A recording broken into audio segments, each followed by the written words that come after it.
Hola, ¿qué tal? Espero que estés muy bien. Bienvenido, bienvenida a este nuevo estudio de la lección de Escuela Sabática. Ya vamos por la lección número 6 de este último trimestre. Lleva como título Motivación y preparación para cumplir la misión. Quédate conmigo, ya casi iniciamos.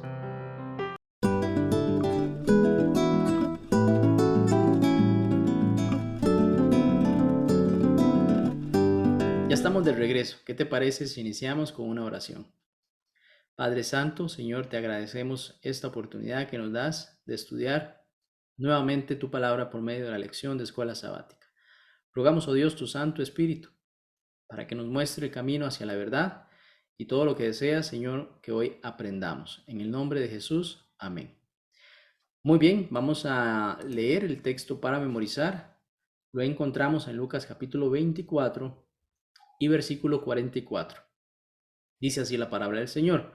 Estas son las palabras que les hablé cuando estaban aún con ustedes, que era necesario que se cumpliese todo lo que está escrito de mí en la ley de Moisés, en los profetas y en los salmos.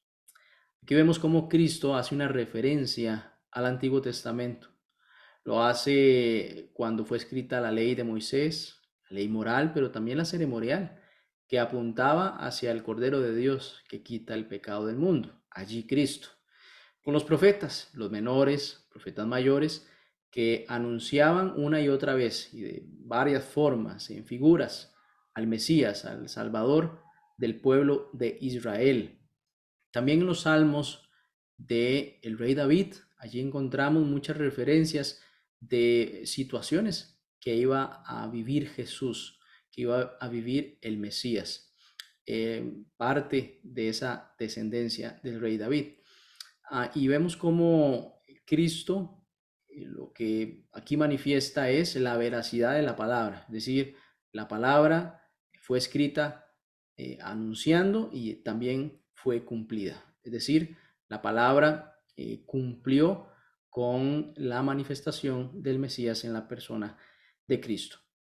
En alguna oportunidad el apóstol Pablo, escribiéndole una carta a los filipenses, hizo un análisis de algunas circunstancias que estaban pasando allí, interesantes, porque menciona que hay dos grupos.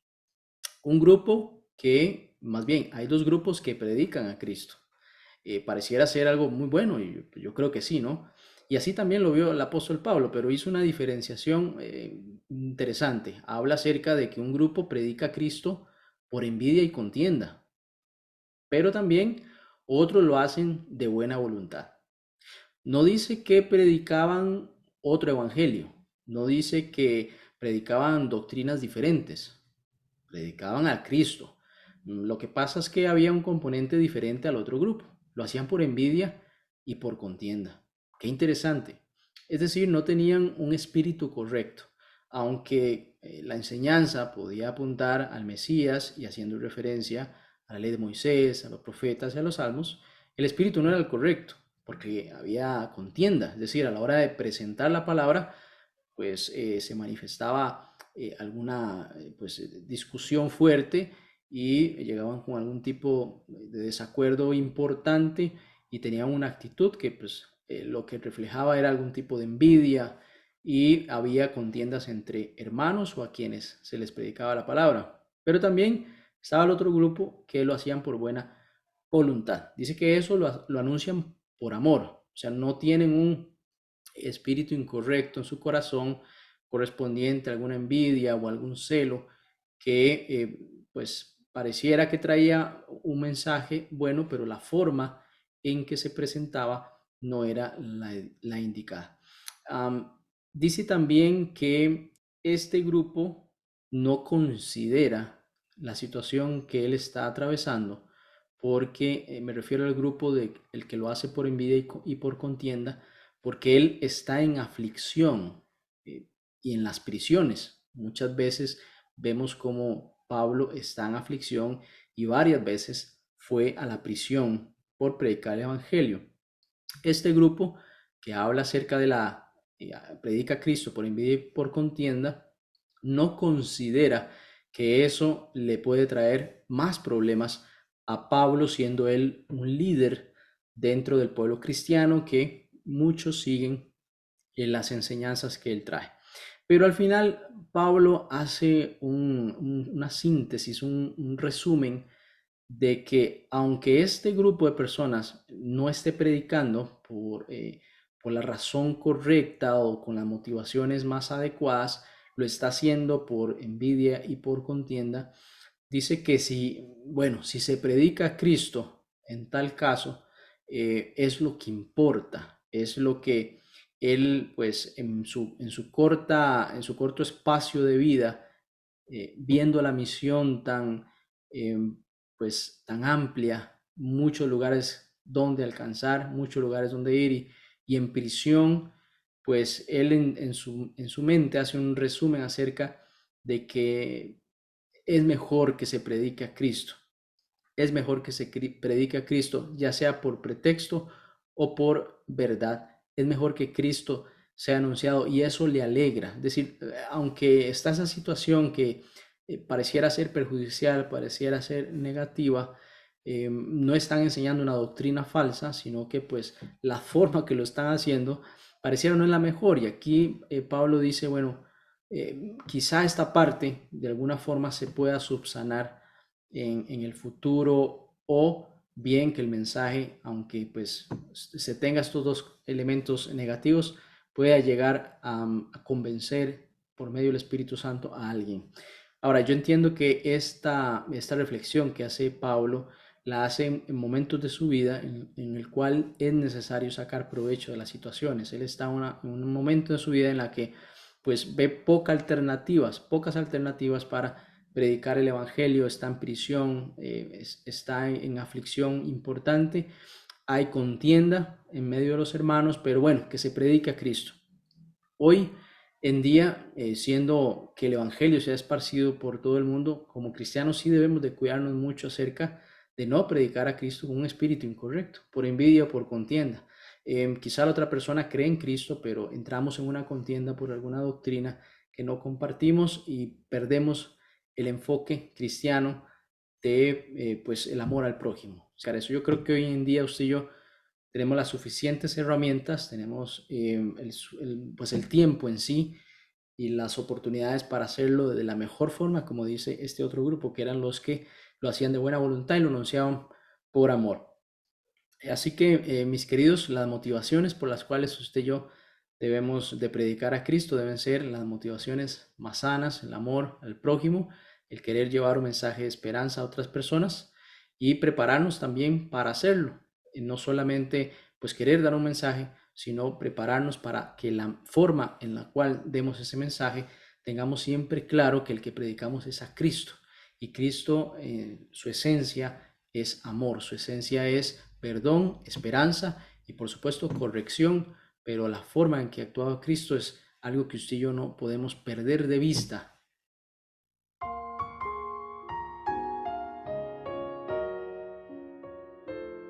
En Lucas capítulo 24, versículos del 1 al 12, muestra la palabra cómo varias mujeres fueron al sepulcro donde había sido puesto el cuerpo de Cristo cuando ya había fallecido. Ellas llevaban especies, llevaban aromas para pues tratar el cuerpo, entendiendo ellas que allí iba a estar el cuerpo de Cristo, pero se encontraron una gran sorpresa, pues ellas pensaban que la tumba estaba sellada. De hecho, yo pienso que también figuraban cómo podían entrar allí una vez que llegaran, pero la sorpresa fue que esa tumba estaba vacía.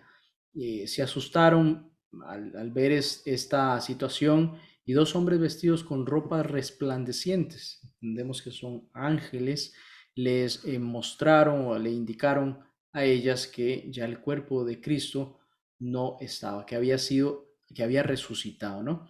Y allí les recordaron las palabras de Jesús y les dijeron que Jesús había resucitado como él mismo había dicho que iba a suceder. Entonces piense usted la alegría, la emoción que tenían estas damas al entender y saber que el Cristo había resucitado. Es decir, eso era la mejor noticia de todas posibles, porque si algo sufrían y dolían es que Cristo, aquel hombre bondadoso que les había guiado por el camino del perdón, de la esperanza, había fallecido en esa situación tan complicada, difícil, horrenda, la muerte que había sufrido y que pues un gran dolor en su corazón había y pues pienso yo que guardaban también esa esperanza de lo que él había dicho que iba a resucitar.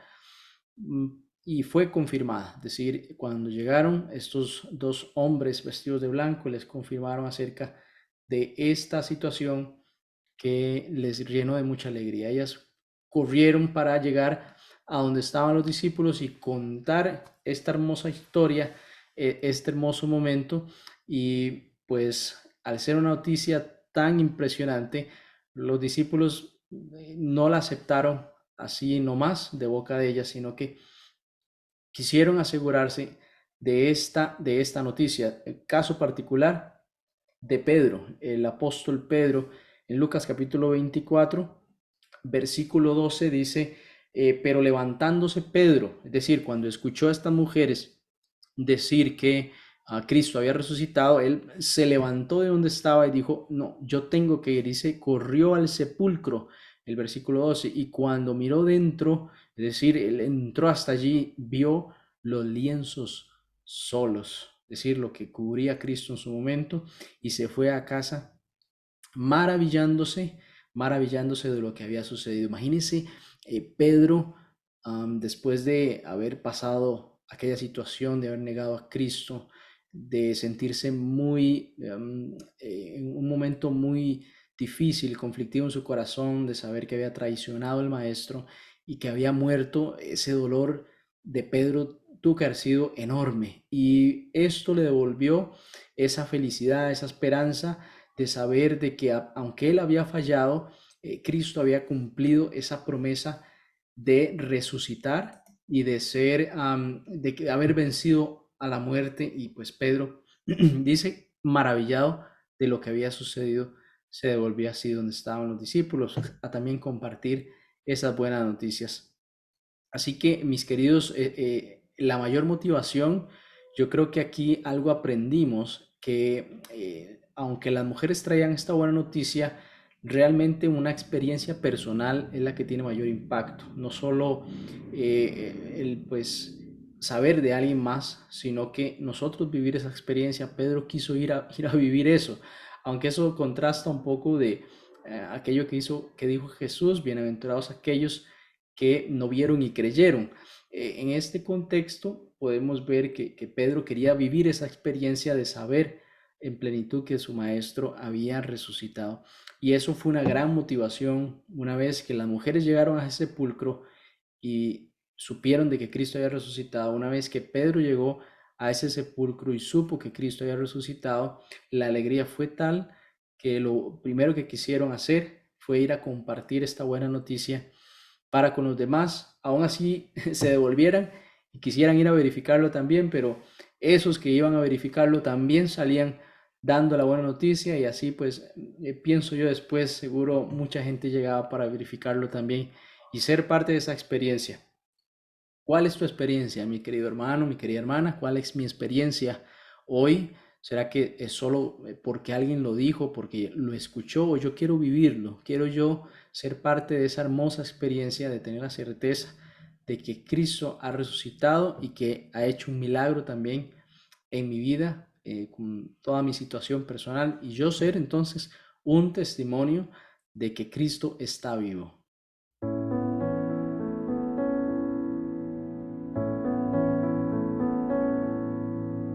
Lucas capítulo 24, versículos 36 al 49, muestra un momento de la historia después de que Cristo resucita, en el cual Jesús resucitado se encuentra con sus discípulos. Ellos en un principio sienten miedo. ¿Y por qué sienten miedo? Bueno, porque piensan que es un espíritu el que está frente a ellos, pero Cristo les dice, ¿por qué vienen esos pensamientos a su cabeza? Soy carne y hueso, estas son mis heridas, y un espíritu pues no está hecho de carne y hueso.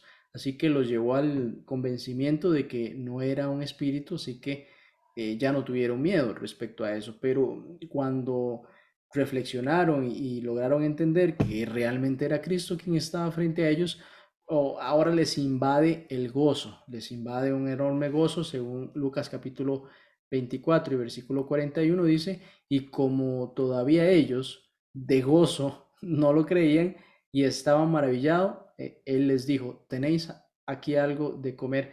Es decir, primero no creían porque tuvieron miedo, es decir, su mente no permitió tan siquiera pensar que era Cristo, sino que les hizo pensar que había un espíritu allí, entonces por miedo no creyeron.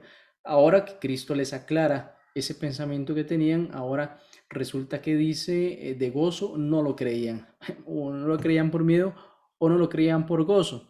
Pero después de esta situación, ellos pues se sintieron confiados de que estaban en medio del Mesías y Cristo no quiso dejar que su pensamiento o su creencia o su fe estuviera basada en un momento de emoción, como ese gozo que tenían, esa alegría, pues de pronto pudieron haber actuado hasta irracionalmente de que no lo creían, ¿no?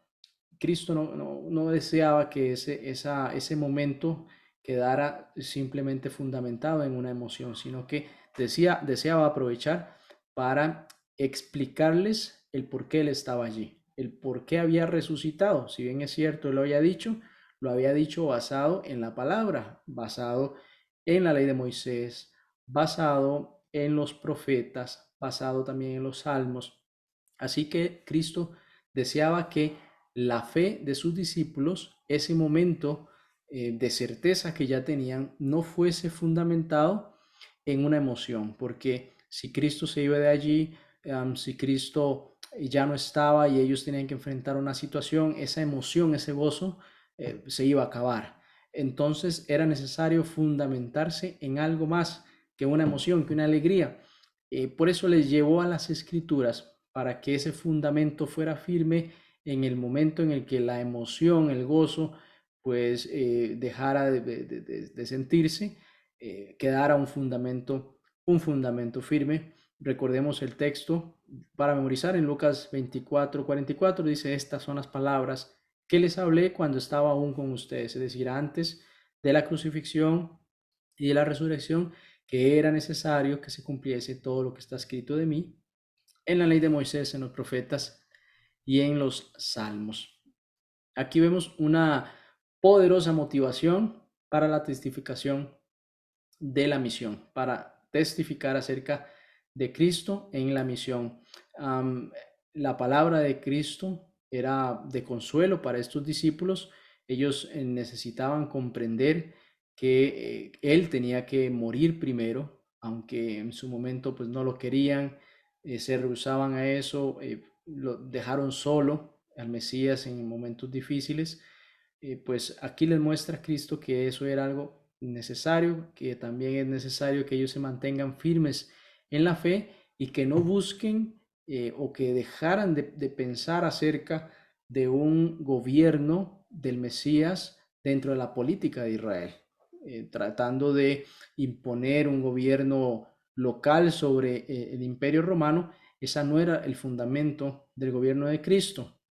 Cristo vino a convertir corazones, a anunciar el reino del cielo que se había acercado y que debíamos de arrepentirnos para ser perdonados. En eso consistía el evangelio de Cristo, en eso ellos debían de fundamentar ahora sus esperanzas y dejar de pensar acerca de un posible reinado allí de un Mesías local que trajera algún tipo de prosperidad y quitar el yugo del imperio romano. En Lucas capítulo 24, versículo 45, dice así, cuando una vez Él les ha explicado esto, dice, entonces les abrió el entendimiento para que comprendiesen las escrituras. Había un desconocimiento, quizá poca claridad sobre algún texto bíblico, quizá su esperanza estaba fundamentada en el lugar incorrecto. Aquí Cristo les abre el entendimiento para que ellos comprendan la realidad del por qué Él estaba allí, qué debía de pasar antes y qué debía de pasar después para que ellos tuvieran claridad a la hora de tomar sus decisiones claridad a la hora de explicarle también a otras personas si tuvieran una motivación fundamentada en la palabra y no una motivación fundamentada en emociones, que esa realidad, que esa felicidad fuese fundamentada en la palabra y en la certeza de que Cristo había resucitado y que la palabra se había cumplido por medio de las profecías, de los salmos y también de la ley de Moisés. Es importante también que nosotros, pues, así como ellos se prepararon en el estudio de la palabra para demostrar esto y tener una motivación también apropiada, fundamentado en que aquí lo dice la palabra, así se entiende y no va a cambiar.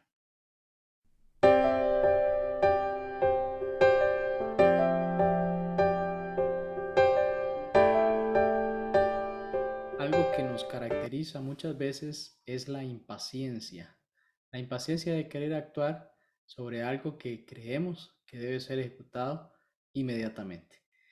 Cuando Jesús ascendió al cielo, previo a ese momento, en Lucas capítulo 24 y versículos 49, dice, He aquí yo enviaré la promesa de mi Padre sobre vosotros, para que quedaos vosotros en la ciudad de Jerusalén hasta que seáis investidos del poder de lo alto.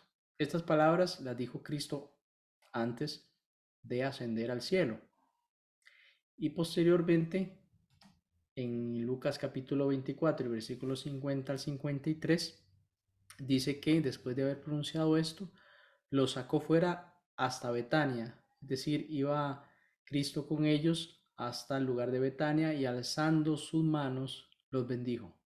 Y aconteció que bendiciéndolos, se separó de ellos y fue llevado arriba al cielo.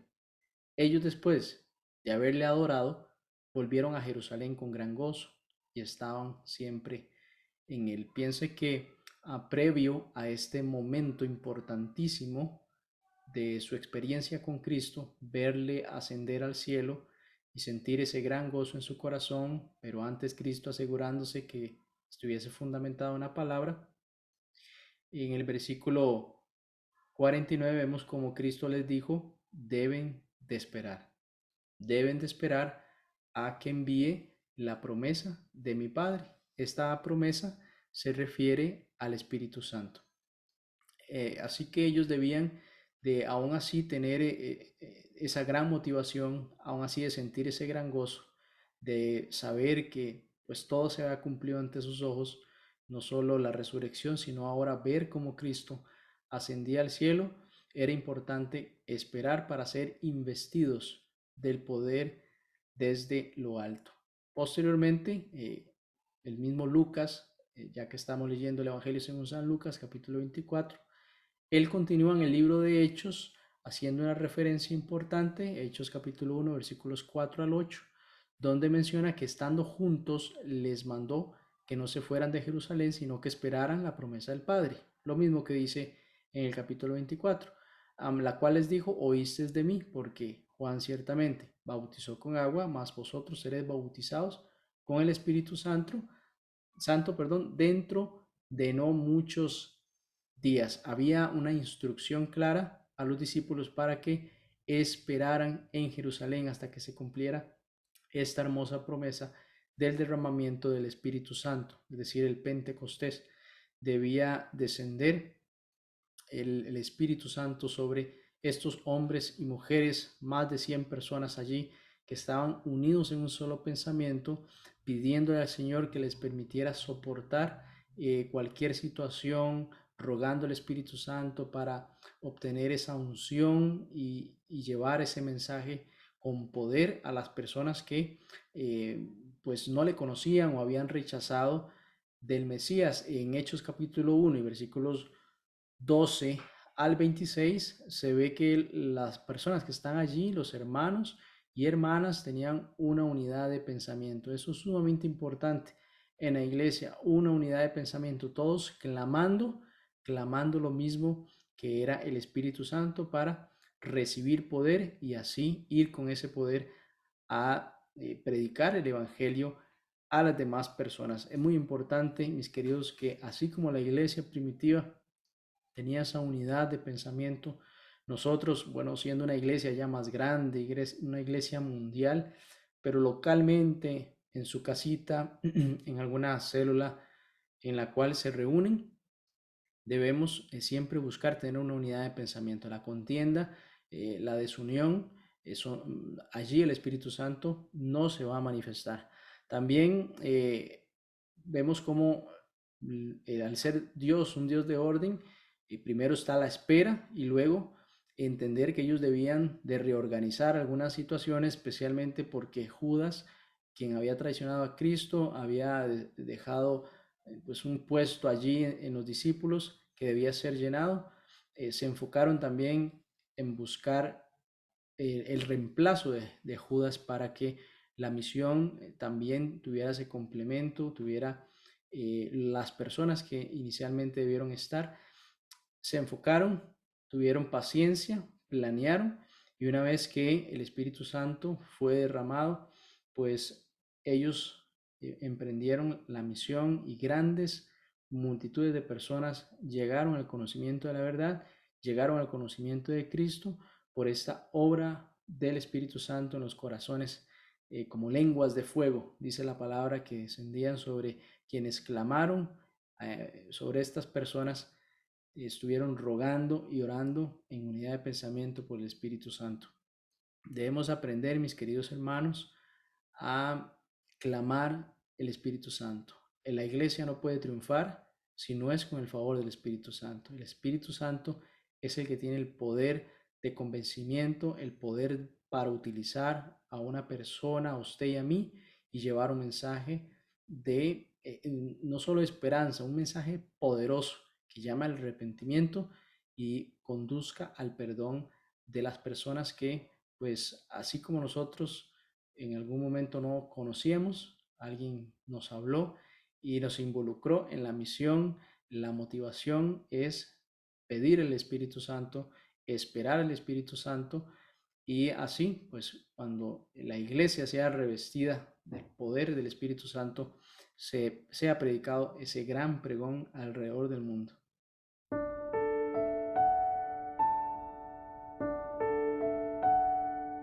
En Hechos capítulo 2 se registra el derramamiento del Espíritu Santo. Cristo les había dicho, deben esperar a que la promesa de mi Padre les llegue. Bueno, este era el momento indicado, era el momento importante en que ellos iban a ser investidos del poder del Espíritu Santo. Dice la palabra que se posó sobre ellos como lenguas de fuego, es decir, había un avivamiento impresionante en los que estaban allí. El Espíritu Santo tomó control de sus mentes y les fue dado el don del Espíritu Santo. En Hechos capítulo 2 al 41, aquí pues se presenta toda esta historia para que lo puedan repasar. Una de las acciones que los apóstoles experimentaron y todas las personas que estaban allí era el don de lenguas, es decir, tener la capacidad de predicar el Evangelio en otra lengua que yo no domino, que ellos no dominaban, porque había muchas personas que llegaban justamente en ese momento del año, de muchas áreas, de muchas zonas alrededor de Jerusalén, personas que hablaban otro idioma y que, bueno, creían participaban de la fe hebrea, pero no creían en Cristo, no tenían esa noticia. Quizá era la primera vez que escuchaban, pero ellos debían de transmitir ese mensaje en la lengua propia de cada uno de los que estaban allí. Así que Dios les dio el Espíritu Santo para que uno de esos dones fuese el don de lenguas.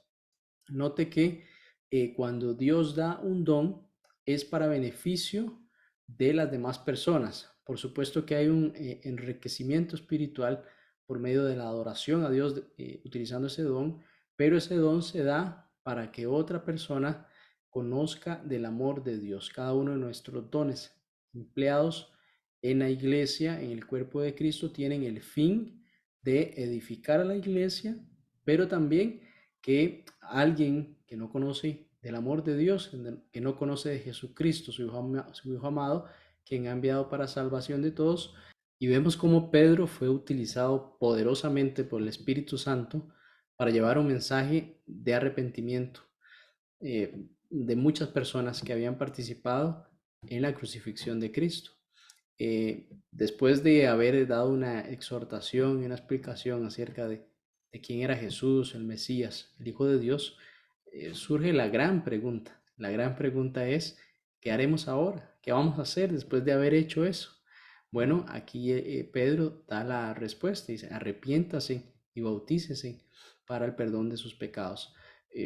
Vemos que ese es el mensaje de la salvación, es la síntesis del mensaje del Evangelio. No importa lo que haya sucedido atrás, imagine que estas personas habiendo participado de la crucifixión de Cristo, habiendo participado de la muerte del Hijo de Dios, alguien pudo haber dicho, ¿no? ¿Cómo van a tener ellos oportunidad del perdón? ¿Cómo van a tener ellos esa posibilidad de recibir la misericordia del cielo, siendo que recibieron o fueron partícipes de la muerte de Cristo? Bueno, aquí Pedro les da un mensaje de esperanza. Dijo, eso quedó atrás, lo importante ahora es que se arrepientan y busquen el perdón de los pecados y así también reciban el Espíritu Santo en sus vidas. Así que la pregunta que sale a relucir hoy, quizá usted vea hacia atrás y dice, hice todo esto, he fallado en esto, no he podido lograr en esto, ¿qué hago hoy? Bueno, arrepiéntase y busque el perdón de Dios para que reciba el Espíritu Santo en su vida y así usted pueda reiniciar, empezar de nuevo con el poder del cielo. Aquí, bueno, vemos como en Hechos capítulo 2, versículo 38, en el 37, los que estaban allí al oír esto se compungieron de corazón, es decir, esa palabra de Pedro por medio del Espíritu Santo con ese poder llegó al corazón de los que estaban allí, hicieron la gran pregunta, ¿qué haremos? Y en Hechos capítulo 2, versículo 38, Pedro les dijo, arrepiéntase y bautícese en cada uno de vosotros en el nombre de Jesucristo para perdón de los pecados y van a recibir entonces ese don, mis queridos. Qué momento tan impresionante, porque es un antes y un después de muchas personas que estaban pues rumbo a la condenación después de haber pues participado de la crucifixión de Jesús. Aún hay esperanza para ellos, aún hay esperanza para usted, para mí, aún hay esperanza para los que aún no conocen o que han rechazado por mucho tiempo también un llamado del cielo. Aún hay esperanza, mientras hay vida y esperanza, y debemos de suplicar siempre por esas personas para que el Espíritu Santo les convenza. Entonces, dice aquí por última lección, la idea de que incluso a algunos de los que fueron cómplices de la muerte de Cristo se les ofreciera salvación. ¿Por qué debería, número uno, ser un aliento para nuestra alma? Y número dos, animarnos a dar testimonio a los demás, por más malos que parezcan. Eso, nuestros ojos pueden muchas veces llegar a conclusiones, pero Dios es el que tiene la última palabra y Dios tiene ese poder para rescatar a cualquier alma del abismo.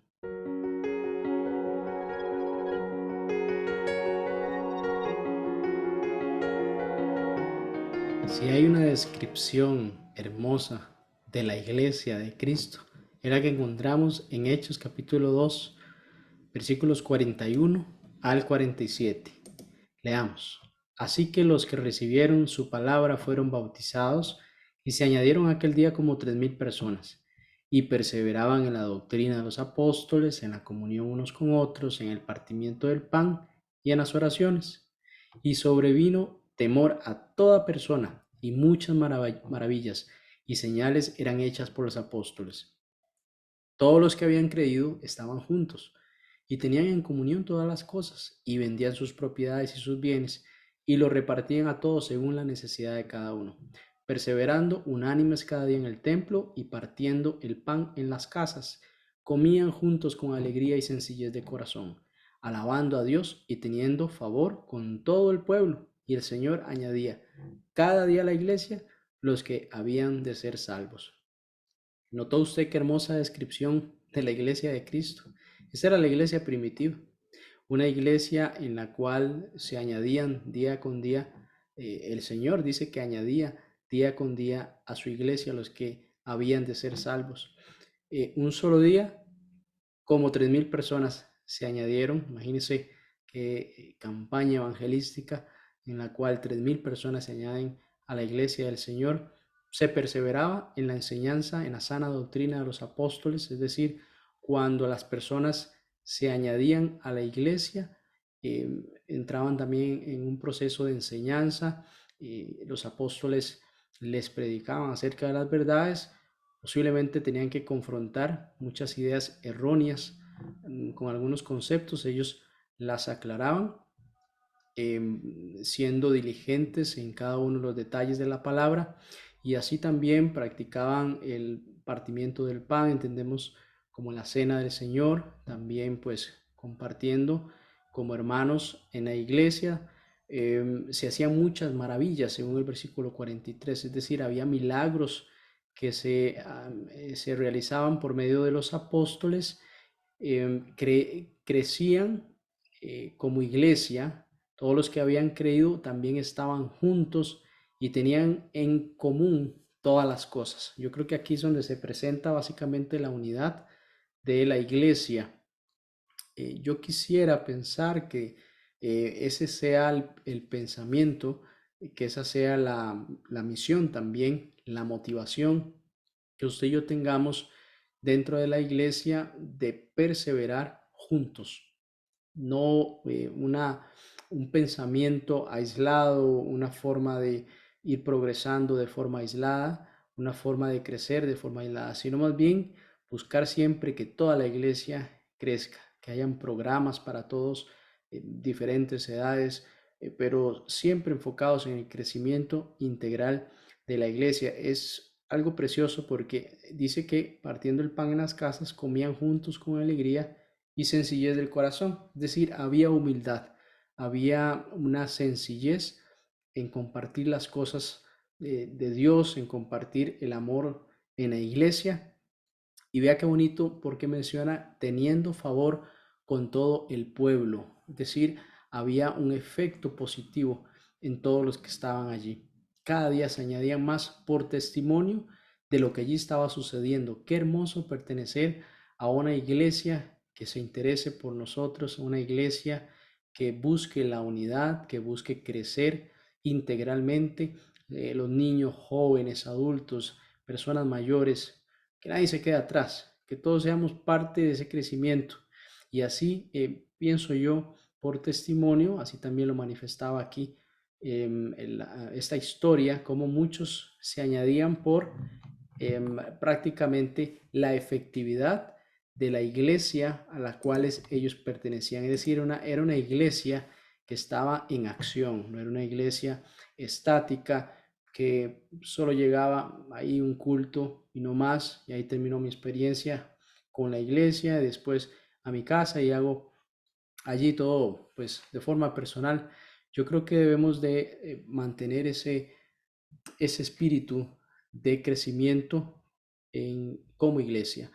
También es importante que las personas que se añadían tenían una experiencia personal, es decir, cada uno de los que estaban allí añadiéndose a la iglesia, el enfoque era que tuvieran su experiencia de salvación con Cristo, no solo porque alguien lo dijo, no solo porque alguien pues lo mostró en alguna enseñanza de la doctrina, sino cada uno con una experiencia personal con Cristo, siendo que los apóstoles eran ejemplo, claro que sí, de lo que, pues, de cómo se vivía esa experiencia, pero no seguían las personas a alguien en particular, eran ejemplos, sí, pero seguían a Cristo. Y yo creo que el enfoque de la iglesia cuando nosotros individualmente seguimos a Cristo y no seguimos a las personas que pues pueden fallar. También nosotros nos podemos desilusionar por algunos aspectos que están fuera de control de la otra persona. Es importante fijarnos en Cristo, pero no dejar de lado a mi hermano, porque eso sería también un esquema pues que no funciona en la iglesia. Los ojos en Cristo sí, pero también no nos olvidemos de los hermanos para que juntos crezcamos y podamos ser perfeccionados como los santos del Señor que quieren, seamos usted y yo y tengamos ese efecto positivo para las demás personas. Y así como decía la iglesia primitiva, se iban añadiendo siempre, el mismo Señor añadía a su iglesia a los que habían de ser salvos, siempre el Señor va a añadir a su iglesia porque la iglesia de Cristo va a triunfar, la iglesia de Cristo crece y usted y yo debemos tener eso claro, debemos ser parte de ese crecimiento y llamar siempre a los demás para que esa iglesia crezca y sea una iglesia poderosa en el nombre del Señor. Muy bien, hemos finalizado el estudio para esta semana. Te invito a orar. Padre Santo, gracias te damos por enseñarnos, oh Dios, en esta lección las motivaciones, pero también que debemos de prepararnos para cumplir la misión. Que tu Santo Espíritu sea nuestra guía. En el nombre de Jesús, amén. Muchas gracias, nos vemos la próxima semana.